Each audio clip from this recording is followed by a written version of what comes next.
오늘은 본문을 통해서 새 시대를 여시는 하나님이라는 제목을 가지고 말씀의 은혜를 받고자 합니다. 사무엘상은 모세로부터 사무엘이 이르기까지 신정 체제로 이어온 하나님께서 왕정 체제 전환으로 넘어가는 이스라엘의 역사의 분기점을 하나님의 주권과 하나님의 섭리가 어떻게 진행되었는가에 대한 교훈을 일깨워주는 역사서입니다. 신정체제란 모세로부터 사무엘에 이르기까지 이어온 하나님께서 세우신 선자를 통해 다스리는 시대를 말하는 것이고, 왕정체제란 단순한 전제 군주가 아니라 하나님께로부터 세움받은 왕이 하나님의 뜻대로 다스리는 시대를 말합니다. 본문은 사사시대를 종결짓는 사무엘의 출생을 앞에 두고 에브라임 사람 엘간의 가정을 소개합니다. 엘간에겐 두 아내가 있었는데 한나와 분인나였죠. 분인나에게는 아들이 있었고 한나는 아들이 없었습니다. 무자했습니다. 엘간의 가정은 하나님을 섬기는 가정이었는데 한나에게는 자식이 없으므로 분인나가 한나를 격동케 하므로 그로 인해 한나는 울며 식음을 잔피합니다. 당시 이스라엘은 사사시대의 발목이 붙잡혀 있는 시기였기 때문에 지도자의 부재로 인해 영적으로 고갈된 세태이었습니다. 이 같은 역사의 전환기 하나님은 엘간의 가정을 등장시킴으로써 사무엘의 탄생을 예고하며 새 시대를 여십니다. 우리 일체를 다시 한번 읽어보겠습니다. 시작.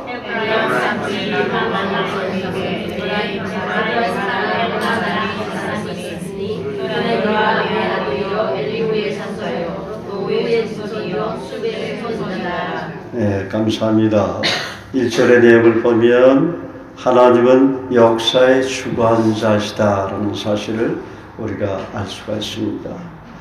사무엘상에는 여러 인물이 나오죠. 그중 사무엘, 사울과 다윗은 이스라엘의 역사의 정체성과 영성을 보여주는 큰 그림이기도 합니다.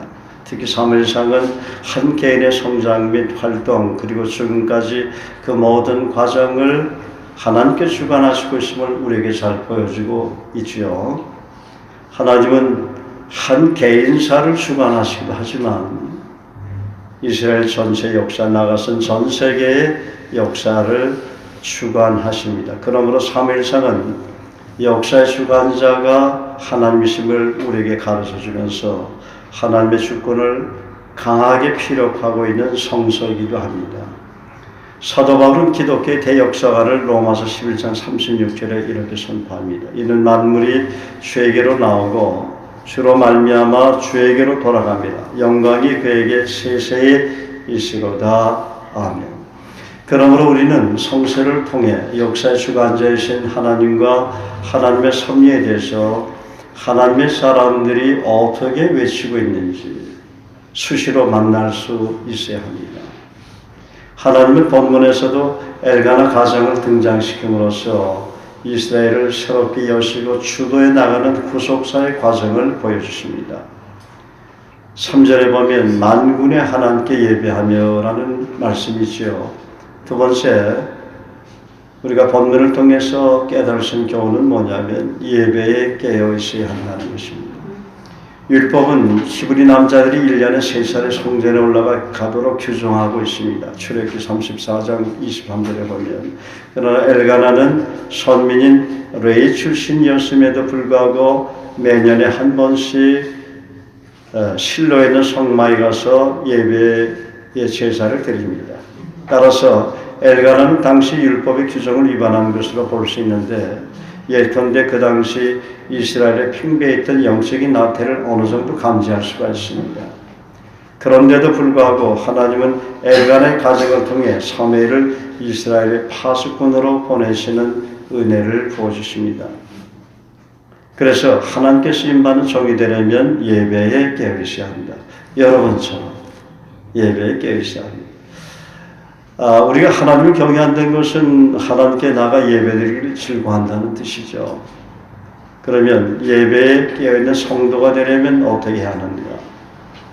다니엘서 6장 10절은 다니엘처럼 하나님 앞에 뜻을 정의한다고 말합니다. 다니엘이 이 소서에 어인이 찍힌 것을 알고도 자기 집에 돌아가서는 그 방에 예루살렘을 향하여 열린 창에서 전에 해가 된 대로 하루 3번씩 무릎을 꿇고 기도하며 그 하나님께 감사하였더라. 우리가 잘 아는 말씀이죠. 다니엘은 자신에 대한 바벨론 총리들의 음모에도 목숨을 부지하기 위해서 비굴함으로 고개 숙이지 않았습니다. 그는 전에 해가 된 대로 하루 3번씩 무릎을 꿇고 예루살렘을 향하여 열린 창에서 하나님께 감사하며 기도했습니다. 이것은 하나님의 성전을 사모하는 다니엘의 지극한 사랑과 선민 이스라엘이 바벨론의 포로로부터 해방되어야 한다는 조국에 대한 간절한 사랑이 여러 차례 죽음의 위협 속에서도 결코 변질되지 않는 한결같은 신앙 고백으로 나타났다는 것이죠. 그래서 하나님은 다니엘의 신앙과 함께 하셨습니다. 다니엘은 바벨론의 거대한 세력 앞에서도 결코 무릎을 꿇지 않고 풀무불에서도 사자굴에서도 건짐을 받는 믿음의 산 증인이 되었습니다. 그러므로 하나님을 섬기게 하려면 먼저 예배 우선순위로 드려져야 합니다. 예배에 깨우지 않는 사람을 하나님을 경외하는 사람이다, 그렇게 말할 수 없습니다. 하나님 앞에 뜻을 정해 정기적으로 드려지는 예배가 하나님이 정하신 율법 같다는 생각이 들 때도 있습니다. 그러나 예배를 사모하면서 정성껏 준비한다면 하나님은 율법의 틀 속에서 내가 상상하지 못하는 성령의 강한 기름 부으심으로 은혜를 부어주실 것입니다. 계시록에 보면 하나님께 드려지는 예배가 얼마나 거룩한지 구원받은 각 나라의 족속과 큰 무리와 천사와 장로들이 보좌 앞에 엎드려 얼굴을 대고 하나님께 경배하고 있다고 계시록 7장 9절에서 12절은 기록하고 있습니다. 어린 양의 피 온전히 씻김을 받고 흰옷을 입은 성도들이 얼굴을 낮은 자세로 바닥에 엎드려 천국에서도 예배를 드린다면 죄로 가득한 이 땅에서 사는 우리들이 하나님께 드려지는 예배는 얼마나 거룩해야 합니까? 천상의 예배를 드리고 싶은 것이 우리 크리스찬의 소원이라면 성경에서 제시하고 있는 거룩한 예배자 인격으로 먼저 자신을 다듬어야 할 것입니다. 예배자의 삶은 성령 안에서 신령과 진정으로 진리 안에서 드려지는 예배여야 되고 일상생활에서의 성령의 인도하심을 받는 가운데 그리스도의 향기가 나타나는 예배자의 삶으로 나타내야 할 것입니다. 두 번째는 예배에 깨어있으려면 이사야 55장 3절 말씀처럼 영적인 목마름이 있어야 합니다. 너희는 귀를 기울이고 내게 나와 들으라. 그리하면 너희 영혼이 살리라. 내가 너에게 영원한 언약을 세우리니 곧 다윗에게 허락한 확실한 은혜니라. 귀를 기울이고 내게 나와 들으면 너희 영혼이 산다고 하나님은 말씀하십니다.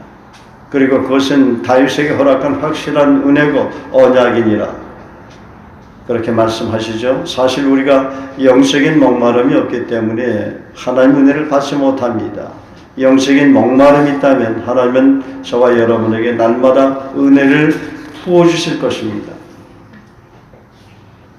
우리가 잘 알듯이 하나님께서 우리를 사랑하셨기에 먼저 우리를 찾아오시는 것이죠. 그러나 대부분 그분의 음성에 귀를 기울이지 않거나 반응하지 않기 때문에 그분이 말씀을 해도 우리 귀가 둔해서 듣지 못하는 것입니다.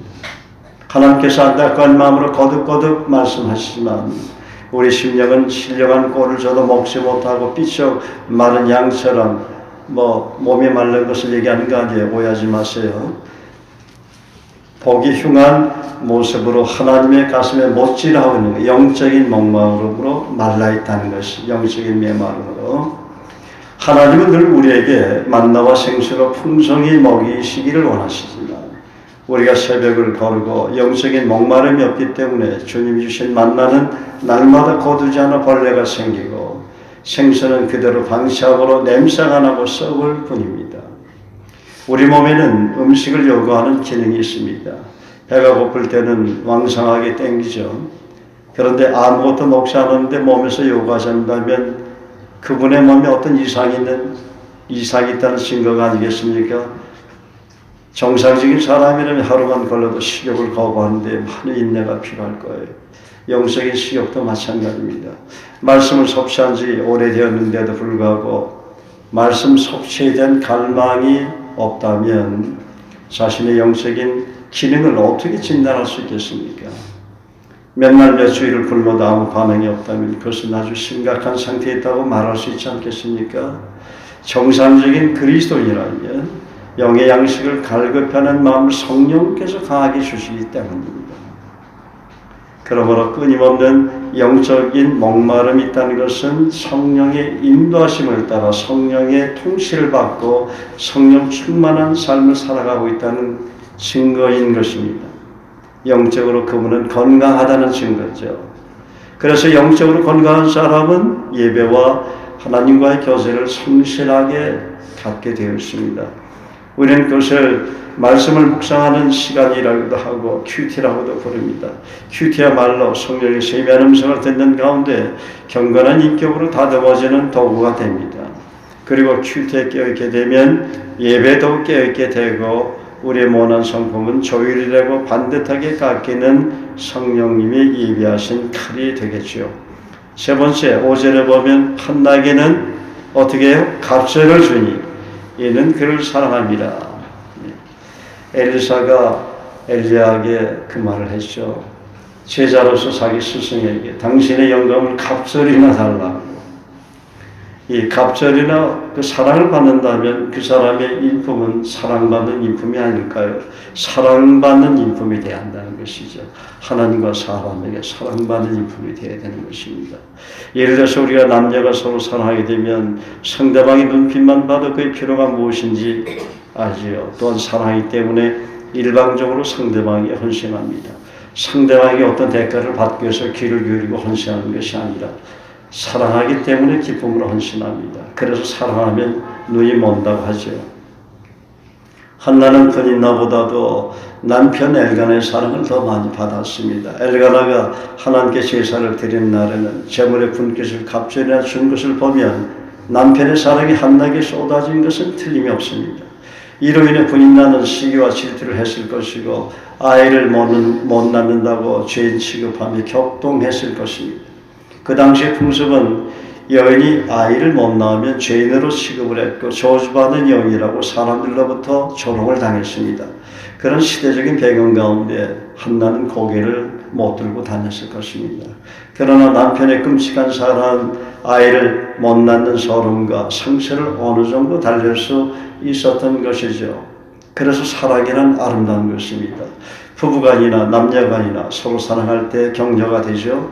슬픔 가운데도 기쁨이 되고 마음속에 담겨진 아픔과 상처일지라도 빠른 속도로 치유되는 것을 봅니다. 그리고 사랑하는 손은 늘 아깝지 않습니다.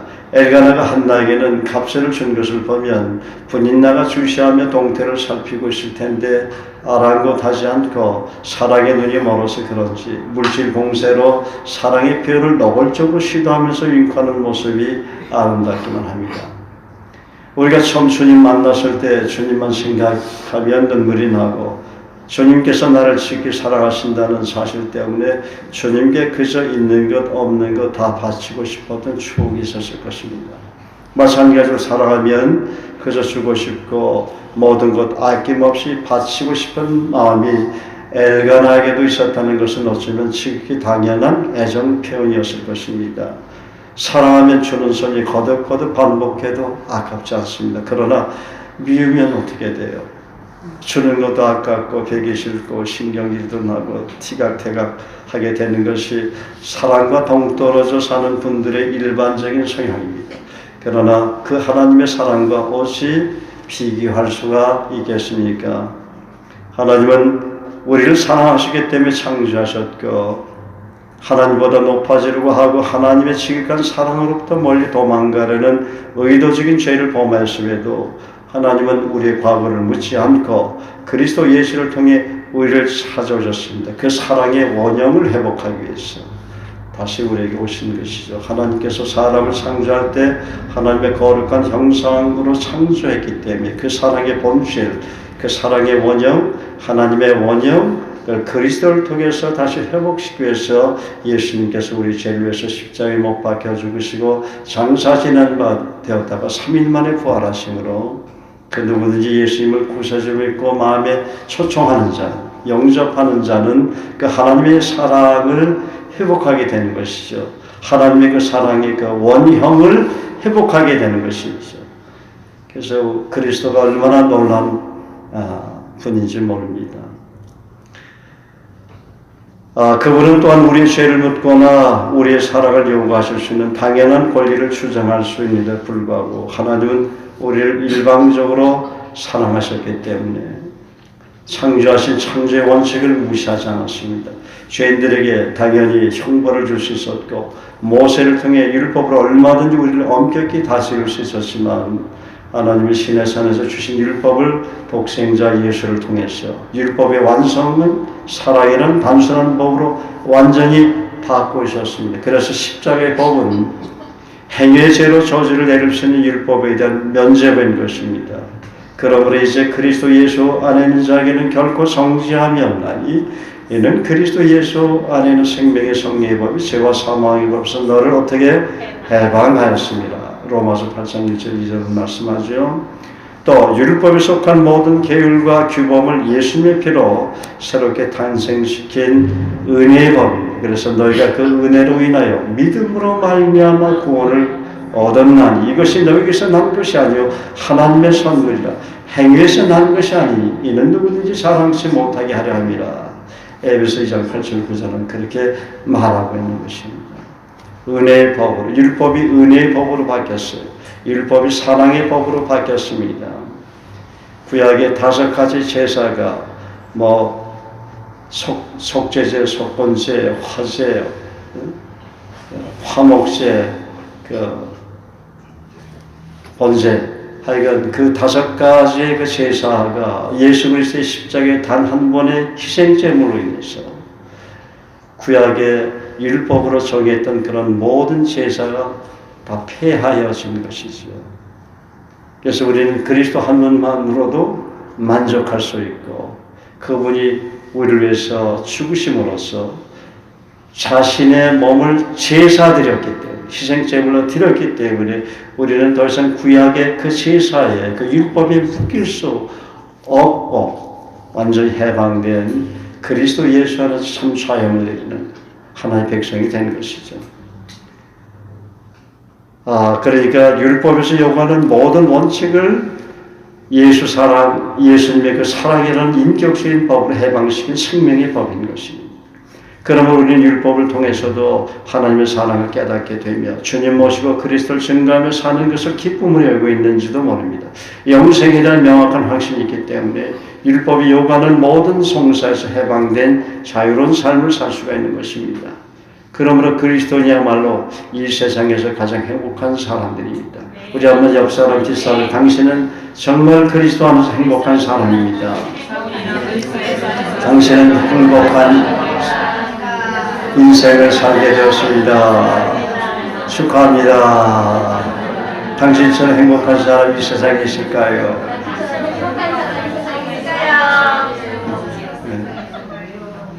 당신만이 누리는 그 행복 누가 알겠습니까? 그죠? 크리스찬만이 알 수 있겠죠. 뿐만 아니라 지금부터 영원까지 우리 그리스도인에게는 영생이라는 삶이 보장되어 있기 때문에 특별한 사람들인 것이죠. 우리가 교회사를 돌아보면 믿음의 영들이 수없이 많습니다. 교회가 핍박받던 시절에 그리스도인들은 많은 박해를 받았습니다. 그러나 그들은 자신들을 핍박하고 박해하는 사람들 속에서도 꿋꿋하게 신앙의 절개를 지켰습니다. 그들이 순교 현장에서 자기 목숨과 비굴하게 타협하지 않은 것은 무엇 때문이었습니까? 바로 예수님을 사랑했기 때문이지요. 여러분 예수님 사랑하기 때문에 힘들고 어려워도 인내할 수 있죠. 감사함으로 버틸 수 있죠.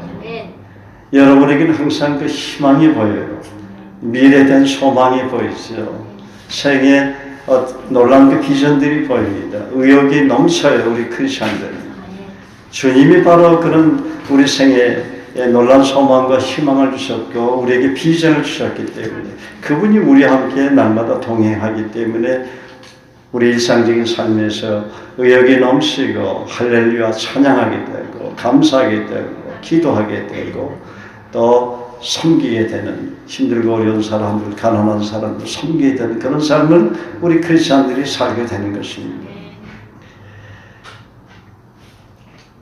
그래서 율법의 모든 송사를 십자가 피로 바꿔주신 그 예수님의 사랑을 알았기 때문에 믿음의 영웅들은 교회가 핍박하던 시절에도 박해를 받으면서도 인내할 수가 있었습니다. 예수님의 사랑 속에 죄사함이 있고 구원이 있고 바로 영원한 생명이 있음을 그들도 알았기 때문이죠.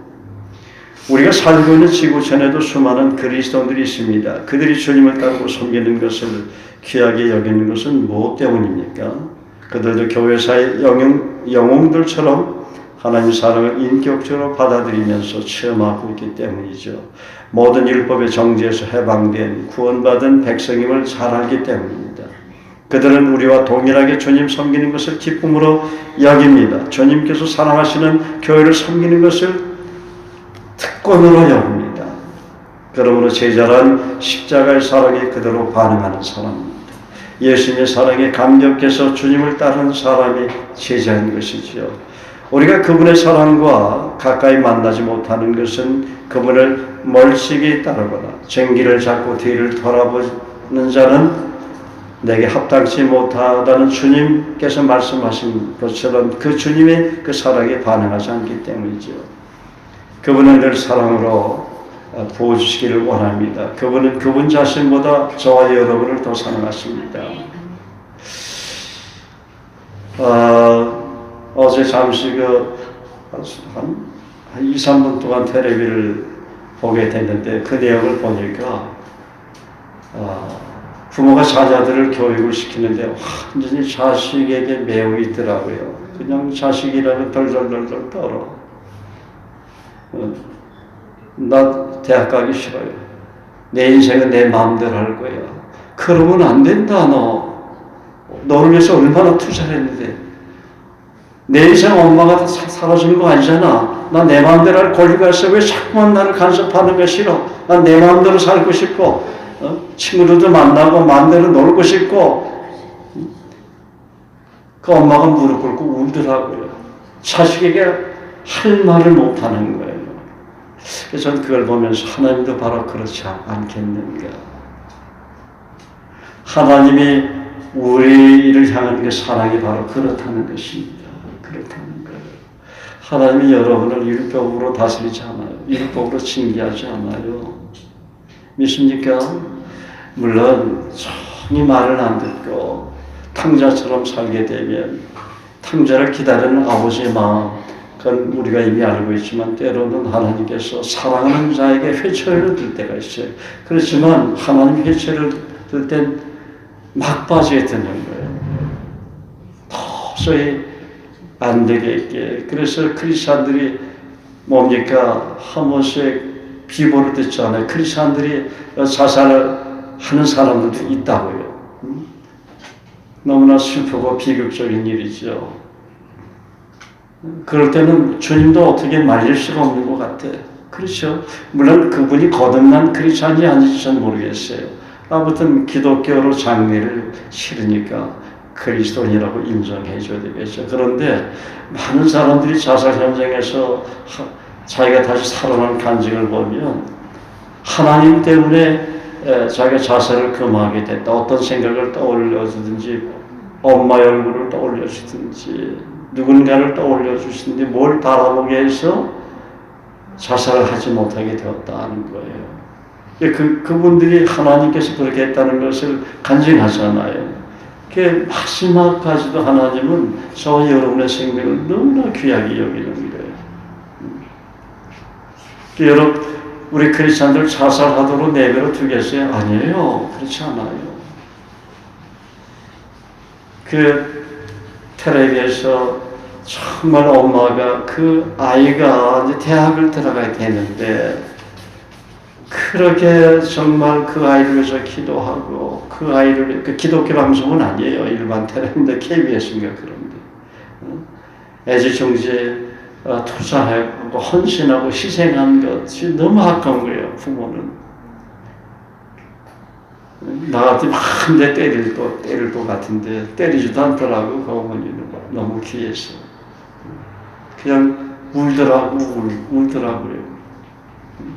또 하나님 아버지의 마음이 바로 그런 마음을 여러분에게 가졌다는 것을 믿으시기를 바랍니다. 자식이기 때문에 어떻게 할 수가 없는 거예요. 그런 하나님을 여러분이 아버지라 부르고 있다면 그 하나님 대해서 알고 싶지 않아요? 그 하나님의 사랑이 어떤 것인가에 대해서 경험하고 싶지 않아요? 그런 하나님이라는 사실을 나가세요. 그분 앞에 나가면 그런 사랑을 경험하도록 은혜를 여러분에게 베풀으실 겁니다. 하나님을 너무나 율법적으로 생각하지 마세요. 하나님은 살아계십니다. 물론 하나님은 빛이고 하나님은 거룩한 분입니다. 그래서 그 하나님의 사랑을 깊이 경험한 사람들은 하나님 앞에도 간절히 나가게 되는 것이에요. 무서워서 나가는 것이 아니고 두려워서 나가는 것이 아니라 그분의 사랑이 너무나 귀하기 때문에 그분을 어떻게 좀 섬기고 싶어서 나가는 것이죠. 그분의 사랑이 절절히 우리 혼과 영과 관절과 골수에 막 흐르기 때문에 나가는 거죠.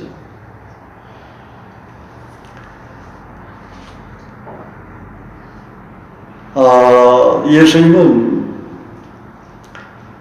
하나님의 사랑을 깊이 누리는 두 가지 방법에 대해서 요한복음 15장 9절과 10절에 제시하십니다. 아버지께서 나를 사랑하신 것 같이 나도 너희를 사랑하였으니 나의 사랑 안에 거하라. 내가 아버지의 계명을 지켜 그의 사랑 안에 거하는 것 같이 너희도 내 계명을 지키면 내 사랑 안에 거하리라. 내가 이것을 너희에게 이르면 내 기쁨이 너희 안에 있어 너희 기쁨을 충만하게 하려 합니다. 첫째는 아버지 하나님의 사랑을 알고 경험했다면 예수님께서 나를 사랑하신 그 사랑처럼 다른 사람을 진심으로 사랑하라는 것이죠. 9절에. 그리고 예수님은 내 이웃을 내 몸과 같이 사랑하라고 말씀하셨고 도저히 사랑할 수 없는 원수도 사랑하라고 말씀하셨잖아요. 두 번째는 10절에 주님의 그 사랑을 깊이 경험하기를 정말 원하느냐? 그러면 주께서 말씀하신 계명을 지키라고 말씀하셔요. 그렇게 할 때 사랑으로 인해 기쁨이 충만하게 된다고 11절에 말씀하시는 것이죠. 그래서 신약 성서의 하나님을 경외하는 방법은 뭐냐면 첫째는 마음을 다하고 뜻을 다하고 성품을 다해 하나님 사랑하는 것이고 이웃을 내 몸같이 사랑하는 것 사랑하라는 그 두 가지 계명으로 구약의 전체 율법을 뭉뚱그려서 요약한 것입니다.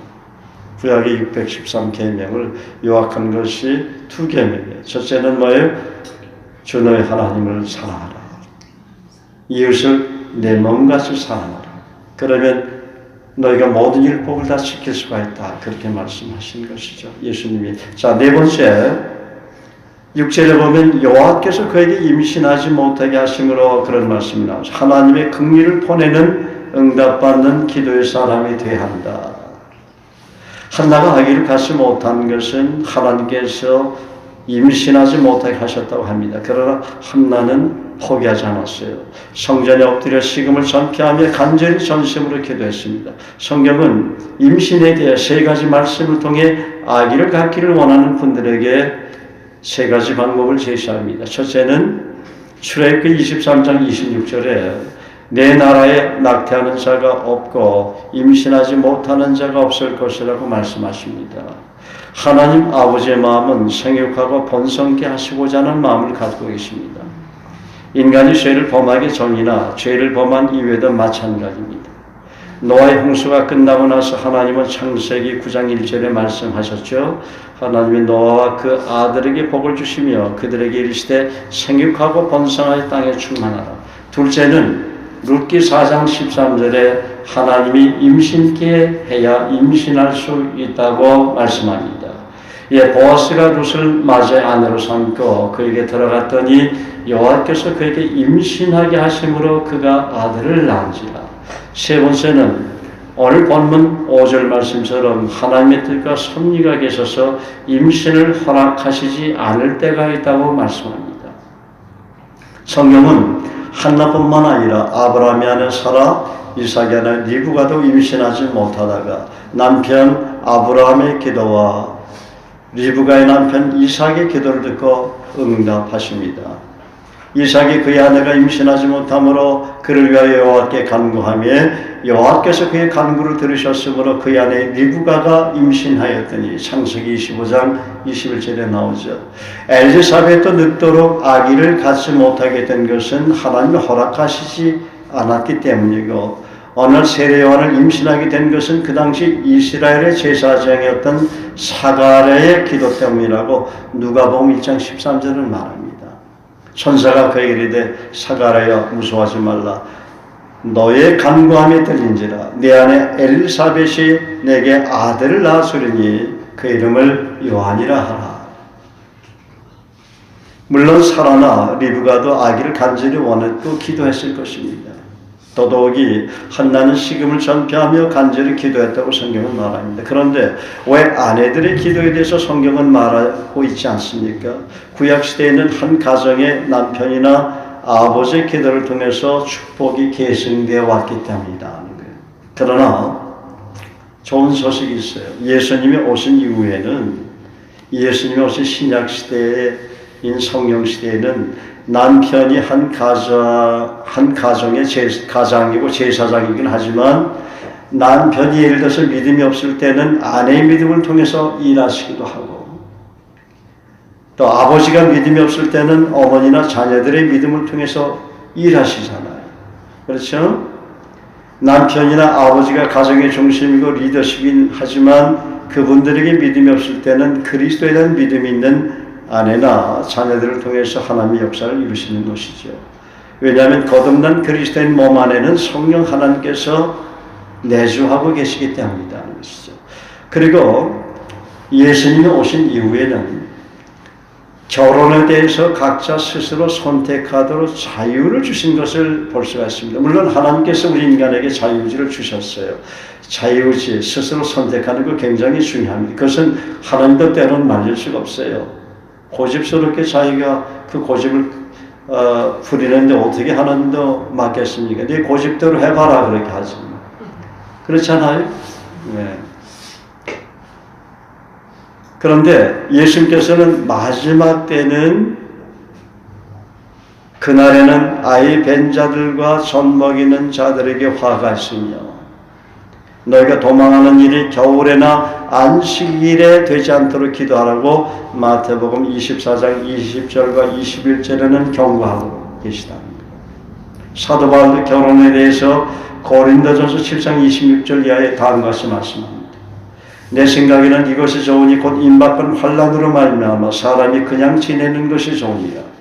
내가 아내에게 매었느냐 너희를 구하지 말며 아내에게서 놓였느냐 아내를 구하지 마라. 그러나 장가가도 죄짓는 것이 아니요 처녀가 시집가도 죄짓는 것이 아니로되 이런 이들은 육신의 고난이 있으니 나는 너희를 아끼노라. 그러므로 결혼하는 자도 잘하거니와 결혼하지 아니하는 자는 더 잘하는 것이다. 그렇게 바울은 얘기했어요.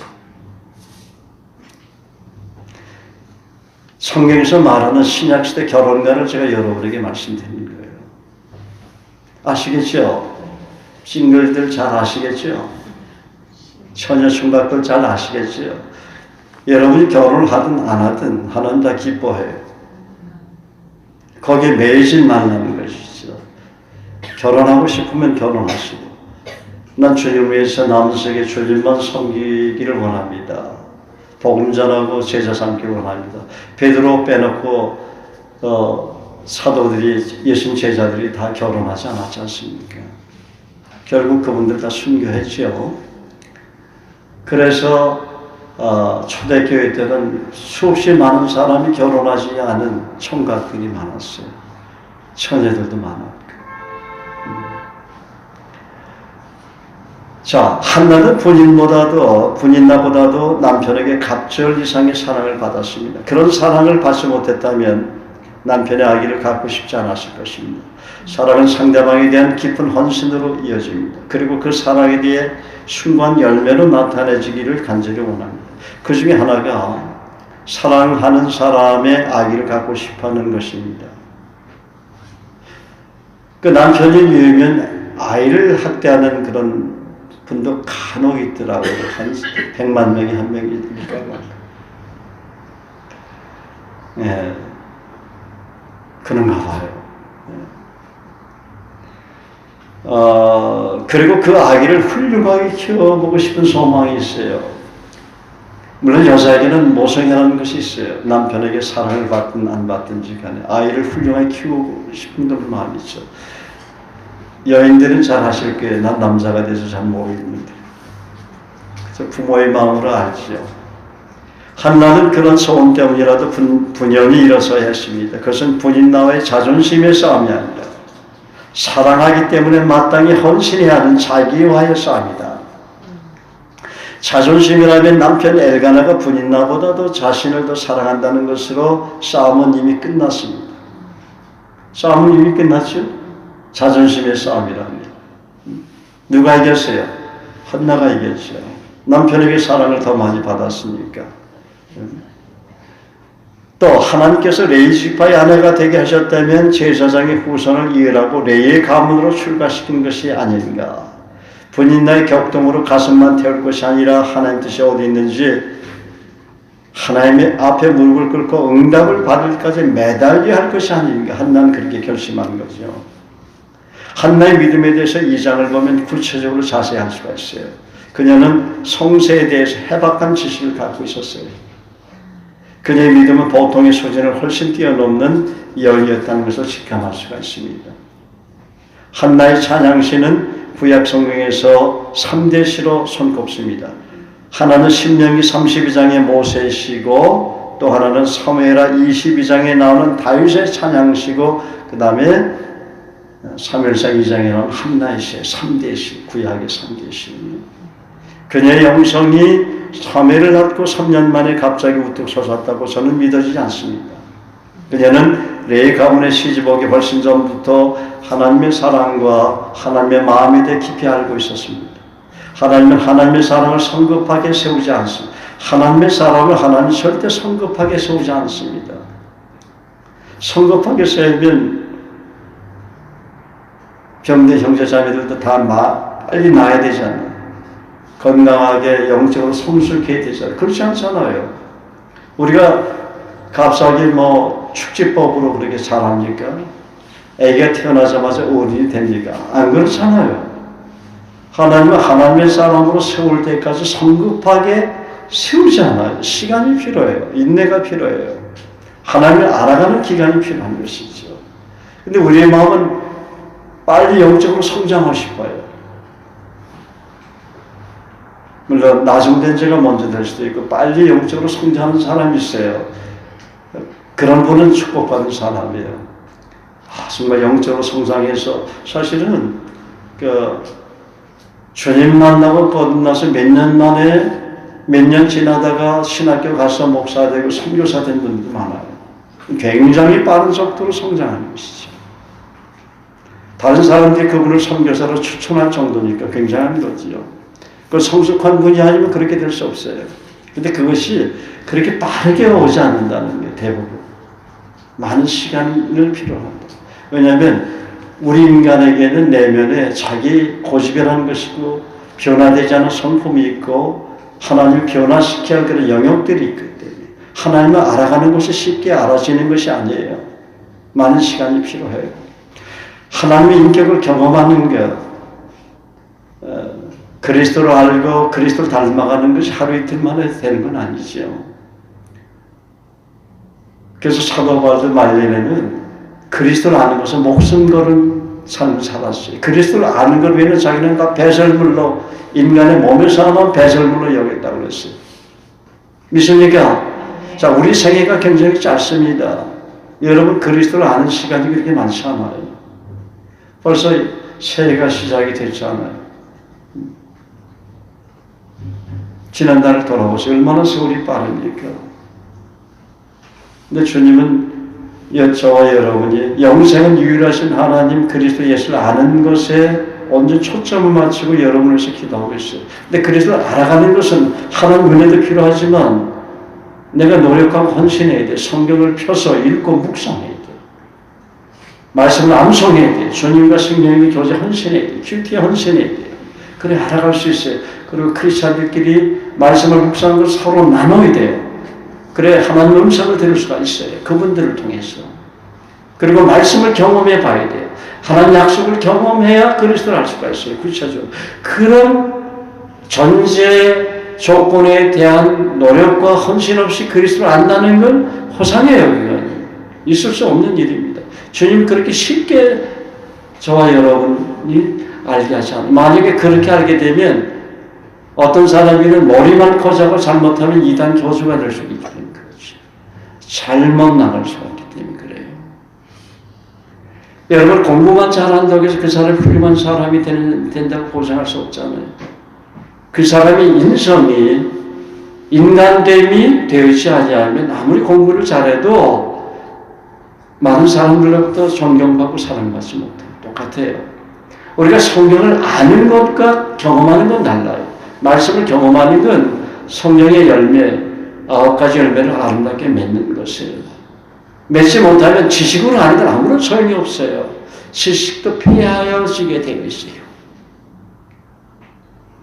그래서 하나님을 경험해야 되는 거예요. 그것이 열매로 그들을 알지 예수님이 그래요. 열매가 맺어져야 한다.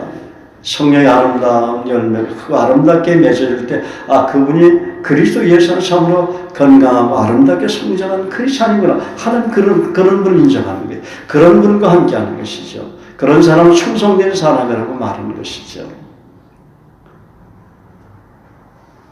그래서 여러분 성경을 읽을 때 하나님의 사랑의 관점에서 읽고 묵상해야 되지만 하나님의 성품들을 찾아보세요. 하나님의 성품이 어떤 성품들이 그 성품을 닮으려고 여러분이 노력을 해야 합니다. 그 약속을 붙잡고 기도해야 돼요. 끈질기게, 집요하게. 그래야 하늘문이 열려요. 하나님 더 깊이 알 수가 있고 하나님 음성을 더 깊이 들을 수가 있는 것이죠.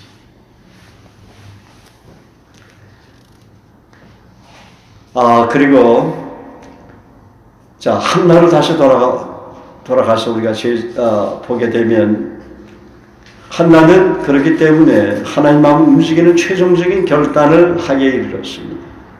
레위 가문에서 하나님께서 가장 기뻐하시는 것은 제사장의 가문을 잇는 나시엘이기 때문입니다. 그녀는 통곡하면서도 하나님의 긍휼을 끌어내리기 위해서 하나님의 가슴에 호소하며 소원했습니다. 9절에 보면 소원하여 가로되 만군의 여호와여 만일 죄 여종의 고통을 돌아보시고 나를 생각하시고 죄 여종을 일시에 아니하사 아들을 주시면 내가 그의 평생에 그를 여호와께 드리고 삭도를 그 머리에 대지 아니하겠나. 성경에서 최초로 소원해서 아들을 얻은 여인은 한나입니다. 한나는 그 시대에 하나님 마음을 읽었습니다. 그것은 아이를 낳게 되면 분인나처럼 보통 아이로 키우고 싶은 자존심의 싸움이 아니었습니다. 사사시대 이후로 선제다운 선제를 애타게 갈망하던 시대, 꺼져가는 이스라엘 등불을 바라보며 국가의 흥망성쇠가 나시린에게 달렸다는 하나님 뜻에 대한 영적인 안목을 갖고 있었던 것입니다. 지금 우리 대한민국에도 이런 나시린이 필요해요. 한나와 같은 기도의 사람들이 필요하단 말이죠. 우리나라의 현상을 바라보면서 무릎 꿇고 기도하는 나시린, 사무엘과 같은 한나와 같은 그런 사람 하나님 찾고 있어요. 그래서 한나는 본인나의 격동에 심기가 불편해서 자기 곁에 든든한 버팀목으로 하나님의 아들을 주시면 붙잡아 메어두는 자녀가 아니라 새 시대를 여는 미래 소망은 나실인이라는 사실을 알았기 때문에 그녀는 하나님 마음을 끈질기게 붙잡았던 것입니다. 하루에도 몇 번씩 말을 바꾸는 갈대와 같은 여자들이 이 세상에 많습니다. 여러분 빼놓고. 그런데 자신이 소원한 대로 젖된 어린아들을 가슴에 떼어 하나님의 손에 용기 있게 바칠 수 있는 여자라면 하나님께서 기쁘게 응답해 주시지 않겠습니까? 한나는 심지가 견고한 여자였어요. 저러나 우러나 치우치 않은 여자에서 하나 주시는 사람 심지가 견고한 사람입니다. 그래서 이사야 26장 3절 다 같이 암송해볼까요? 시작. 주께서 심지가 견고한 자를 평강의 평강으로 지키시니 이는 저가 주를 의뢰합니다. 그녀는 심지가 견고했기 때문에 하나님께 은총을 받았습니다. 하나님 전에 나신 일인으로 바치면 보고 싶어도 보지 못합니다. 성전에서 섬기는 자들에 대한 율법을 따라야 합니다. 한참 정리를 들은 어린아들을 남에게 며칠 동안 맡겨도 대부분의 엄마는 잠을 못 잡니다. 걱정이 되고 근심이 되고 우리 아이가 혹시 어떻게 잘못된 것은 아닐까 하고 뜬 눈으로 밤을 지새웁니다. 그런데 이제 막 젖된 3살 되게 어린아이를 하나님 전에 바쳤을 때 한나의 마음은 어땠을까요? 그녀가 그렇게 바칠 수 있었던 것이 당당하고 쉬운 일이었겠습니까? 그녀가 어린 사무엘을 하나님 품으로 돌려드리기 위해서 얼마나 애절하게 그동안 기도했겠습니까? 생각한데 한나가 아이를 갖게 해달라고 기도했던 그 기간보다도 아이를 하나님의 전에 바치기까지 그 3년 동안이 그녀에게는 행복하면서도 말할 수 없는 눈물이 그녀의 두 뺨을 적셨을 것입니다. 이제 그 어린 아들을 떠나보내야 되잖아. 내 품에 있어. 그래서 구약 시대에는 그렇게 이삭을 드린 사람들이 많았어요. 유대인들 가운데. 하나님 전에 바치려고. 우리도 그것을 적용해야 돼요.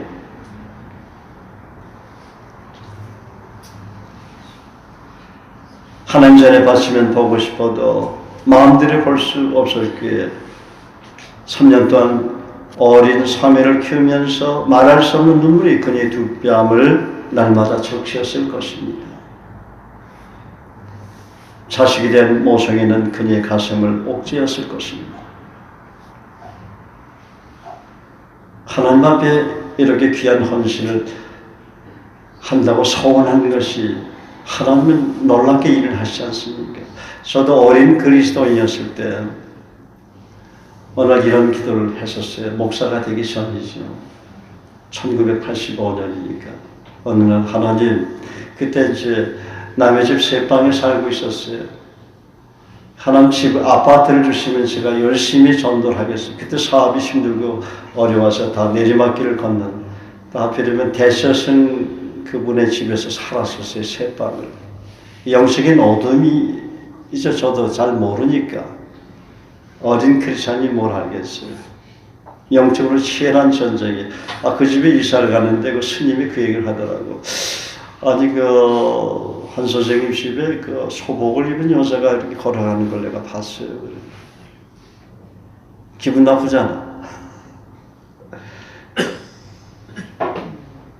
뭐 그러든지 말든지. 그래가지고 하나님 85년 12월 날까지 아파트를 주시면 제가 열심히 전도를 하겠다고 그랬어요. 근데 40일 남겨놓고 정말 좋았어요. 제가 그때 하나님 앞에 2가지 소원 기도를 했어요. 한 가지 소원 기도를 했는데 하나님 우리 교회 개척교회인데 건물 교회 짓게 해달라고 기도했고 저한테 아파트 주시면 열심히 전도하겠다. 그런데 2가지 기도를 다 응답하셨어요. 개척교회가 건물을 사가지고 이사를 갔죠. 근데 우리 교회는 열을 먼저 교회가 우선순위인가 봐. 먼저 응답하시더라고. 그 다음에 우리 집 응답하시더라고.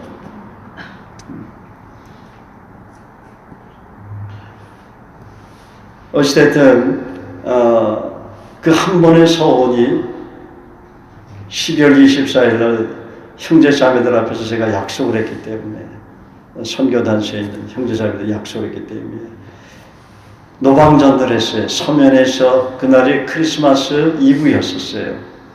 그래서 서면에서 지하철을 타고 막 지하철에서 예수 믿으라고 막 또 브리시 하나님의 선들이 영생을 그냥 읽었죠. 박수 소리가 팍 나오는 거예요. 알고 보니까 그날 부전교회 그 당시에 부전교회가 서면에 있었거든. 크리스마스 이브 예배를 마치고 막 집으로 가는 사람들이 많았어. 근데 그분들이 나를 막 축하해 준 거죠.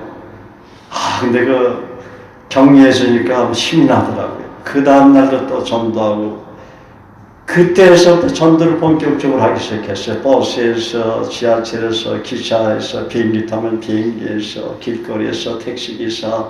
그러니까 무조건 사람을 만나는 대로 전도했어요. 그러다가 어느 날 하나님은 일본에서 저를 목사로 부르시더라고요. 일본에 출장 갔다.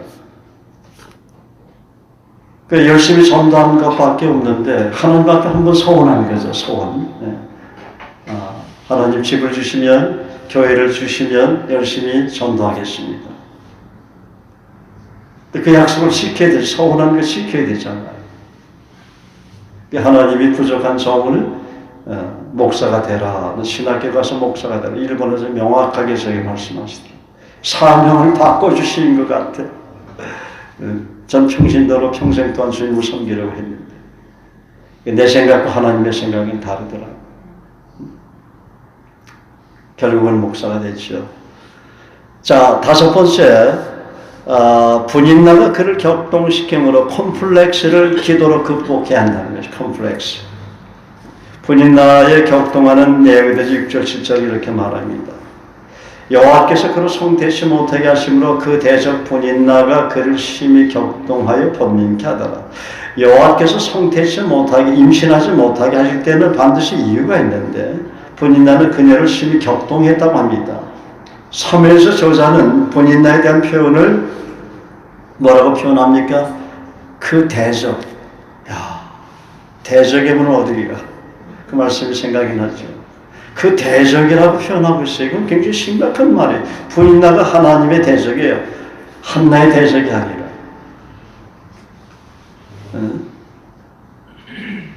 그 애 못 난다고 못난 사람 비유 쓰면 안 됩니다. 잘못하면 하나님 대적합니다. 예, 하나님께서 뜻이 계셔서 한나에게 하신 일을 분인나는 하나님 뜻을 제끼고 노골적으로 대적을 하는 것입니다. 이것은 한나를 대적하는 것이 아니라 누구를?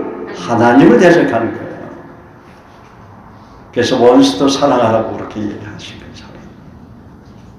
하나님도 얼마나 속이 상하고 가슴이 아프셨을까 짐작이 됩니다. 대적하는 것도 큰 죄인데 하나님 뜻도 모르고 대적하는 것은 더 큰 죄가 아닐까 생각이 듭니다. 7절에 보면 매년에 한나가 여호와 집에 올라갈 때마다 남편이 그가 처함에 분인나가 그를 격동시킴으로 울거먹지 아니하니.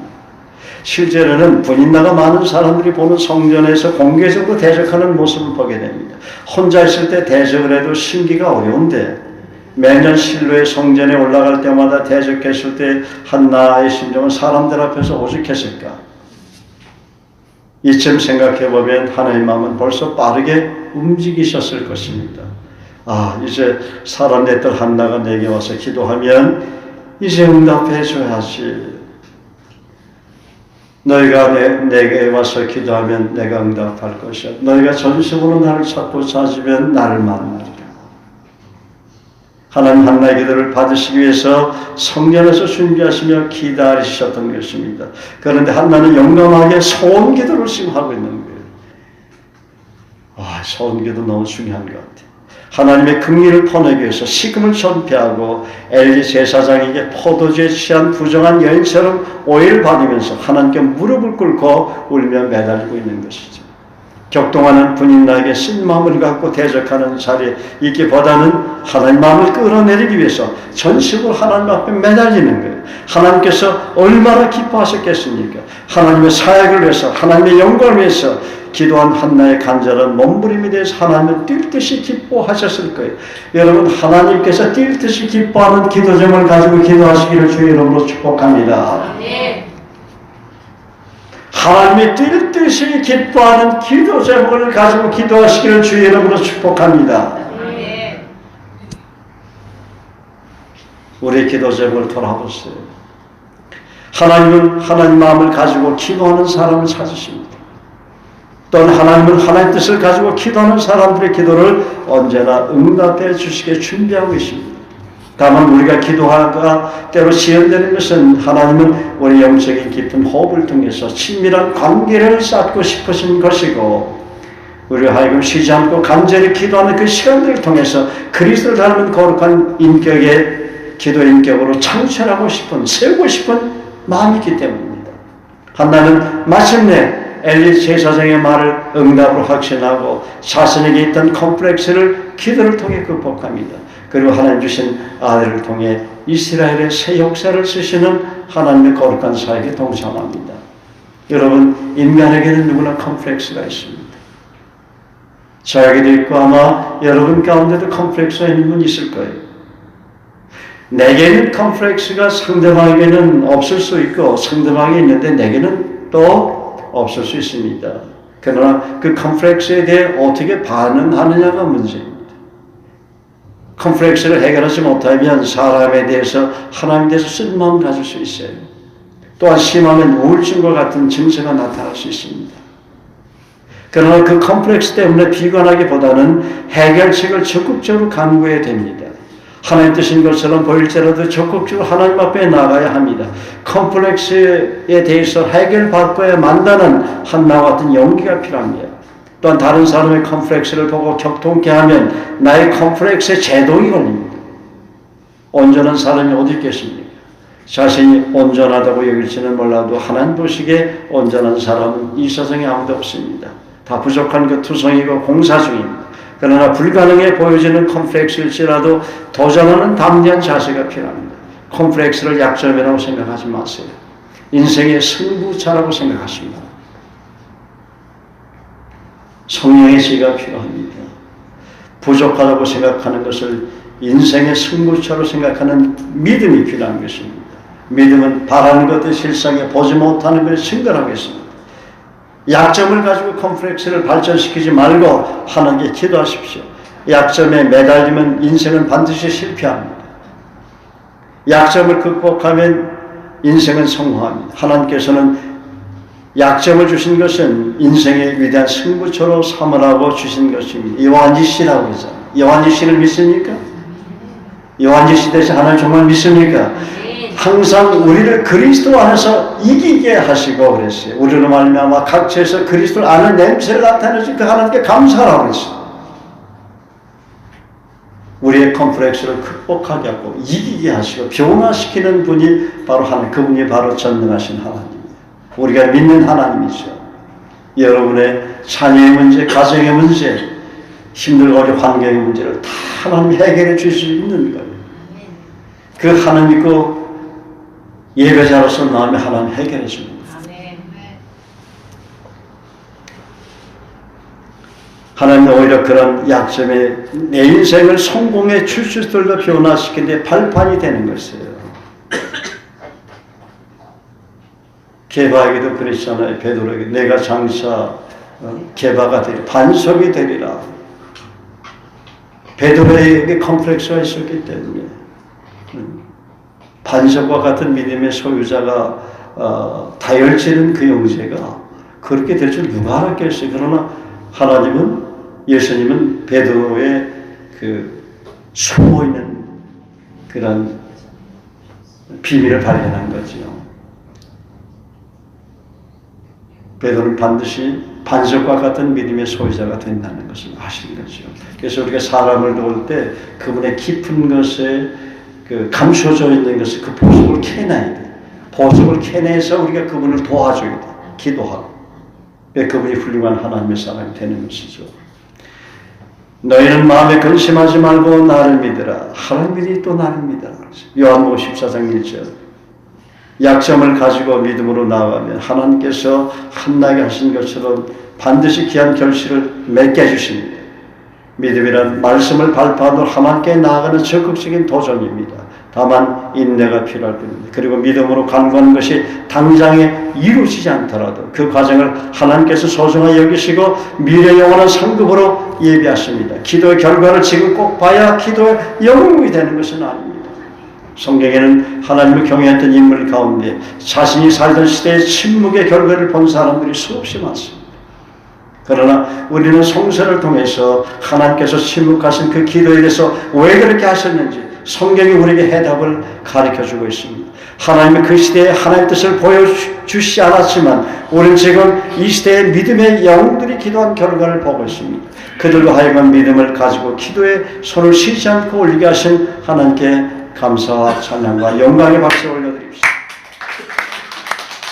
하나님은 기도에 대해 좋은 결과를 보여주시는 분입니다. 그리고 기도의 손을 아름답게 보십니다. 우리가 기도할 때 그분은 우리를 주목하시며 엘리 제사장 같은 사람을 통해서라도 응답에 대한 희망의 메시지를 들려주신 분입니다. 그분은 우리가 기도할 때 기도의 줄을 잡아주시고 잘못된 기도는 깨닫게 해주시고 내용이 빈약한 기도는 교정해 주시고 그분의 뜻 합당한 내용으로 우리 기도 제목을 응답받도록 인도하신 기도라는 그 말 자체는 응답이 있다는 것을 말하는 것입니다. 예수님의 이름으로 기도할 때 그 예수님의 이름은 응답이 반드시 약속되어 있다는 그 내용이 담겨져 있는 그 원의 뜻이 그래요. 기도는 반드시 응답받게 되어 있어요. 잘못된 기도는 하나님 교정해서라도 응답해줘요. 믿습니까? 그래서 쉬지 말고 기도하라고 그럽니다. 이는 그리스도 예수 안에서 너희를 향한 하나님의 뜻입니다. 하나님은 우리가 기도할 때 크고 비밀한 일을 보여준다고 했지 않습니까? 여러분 에스겔 36장에 보면 하나님께서 유다가 바벨론으로부터 해방된다는 꿈같은 약속을 하십니다. 그리고 이렇게 말씀하세요. 여러분 유다가 바벨론으로부터 해방된다는 것이 에스겔 선지자로서는 얼마나 그게 사모하는 그런 간절한 기도 제목이었을까요? 뿐만 아니죠. 이사야 선지자도 그랬고 에레미야 선지자도 그랬고 이미 하나님이 예언을 하셨지만 근데 에스겔서 36장에 보면 하나님께서 유다가 바벨론으로부터 해방되는 꿈같은 약속을 하시면서 이렇게 말씀하세요. 나 주여가 말하노라. 그래도 이스라엘 족속이 이와 같이 자기들에게 이루어지기를 구하여야 할지라. 기도해야 된다는 말이죠. 내가 너희 유대민족을 바벨론으로부터 해방시킨다고 약속을 해줄지라도 너희가 기도하지 않으면 지연이 된다는 것이지. 믿습니까? 이렇게 기도가 소중한 거예요. 주님은 말씀하십니다. 기도하지 않고 응답받으려고 하지 말라는 거예요. 너희들에게 기도할 책임이 있다. 하나님의 뜻과 계획이 이미 확정되었을지라 너희들에게 기도할 책임이 있다. 그렇게 말씀하시는 거예요. 응답은 내가 하지만 기도할 책임은 바로 너희들에게 있다. 기도하지 않고 받으려고 하는 것은 여름철에 빈둥빈둥 노래만 부르고 노는 배창이 같은 신앙이다. 기도할 때 나 요한은 일을 하고 그것을 이제 성취함으로 크고 비밀한 일을 너희들에게 보여주는 것이다. 기도는 노동이라는 말이 있습니다. 기도가 쉽지 않습니다. 땀을 흘리는 노동의 대가는 그러나 하나님께서 반드시 주시게 되어 있습니다. 그러므로 기도응답은 하나님과 함께 손을 붙잡는 동역이며 결과인 것입니다. 하나님께서 혼자서 일할 수도 있지만 하나님 반드시 기도라는 채널을 통해서 일하시며 응답해 주는 것입니다. 응답의 원리는 하나님께서 세우신 기대 원칙에 순종할 때 이루어지는 것입니다. 기도하지 않는 것은 응답을 포기하는 것이고 기도하는 명령에 불순종하는 것입니다. 사무엘상 12장 23절에 사무엘은 나는 너희를 위하여 기도하기를 쉬는 죄를 여호와 앞에 결단과 범치 아니하고 선하고 의로운 도로 너희를 가르칠 것인지라고 말합니다. 기도하기를 쉬는 것은 여호와 앞에 큰 죄를 범하는 것이라고 사무엘은 말하는 것입니다. 예수님이 제자들에게 기도를 가르쳐 주시면서 기도하지 않을 때 하나님 뜻은 이 땅에서 이루어지지 않는다고 말씀하셨습니다. 그러므로 기도에서는 하나님으로부터 응답을 끌어내리는 거룩한 손입니다. 가장 지혜로운 손입니다. 하나님이 가장 기뻐하는 손은 기도의 손이에요. 여러분 손 한번 보세요. 여러분 그 손으로 뭘 했습니까? 지금까지. 그 손이 오늘서부터 하나님 앞에 기도하는 아름다운 기도의 손이 되시기를 예수님의 이름으로 축복합니다. 기도의 손을 올릴 때 하나님께서 지금 빠른 발걸음으로 움직이시며 일하신다는 사실을 알게 기도의 최우선 순위를 두는 분들이 되시기를 주의 이름으로 축복합니다. 하나님의 얼굴을 바라보며 기도하기를 즐겨하는 사람들이 되시길 바랍니다. 그리고 주님께서 기도하신 것처럼 한 영혼을 위해 민족을 위해 열방을 향해 하나님의 거룩한 뜻이 이 땅에 이루어지게 하기 위해 자기가 회개할 자인 것처럼 기도의 손을 멈추지 않기를 바랍니다. 하나님은 기도의 사람을 통해서 이 시대를 여십니다. 격동에 못 이겨 하나님 앞에 탄식 어린 마음으로 눈물의 기도를 드린 평범한 한 여인의 무릎을 통해 사무엘과 같은 손자를 잉태케 하시기를 원하십니다. 하나님 지극히 평범하지만 기도의 사람들을 통해서 이 시대를 깨우고 부흥의 불길을 일으키시기를 원하십니다. 하나님은 그래서 오늘도 기도의 사람들을 찾고 계십니다. 기도의 손을 번쩍 들고 은혜 보좌 앞에 나가는 기도의 사람들을 찾고 계십니다. 새시대 지평을 여는 사람들은 한나와 같은 심령으로 기도하는 사람. 기도하겠습니다. 하나님 아버지, 한나와 같은 기도의 헌신으로 사무엘과 같은 영적인 세대가 이 땅에 번성함으로 거룩한 한나라와 확장되게 하옵소서. 예수 그리스도의 귀하신 이름으로 기도하옵나이다. 아멘.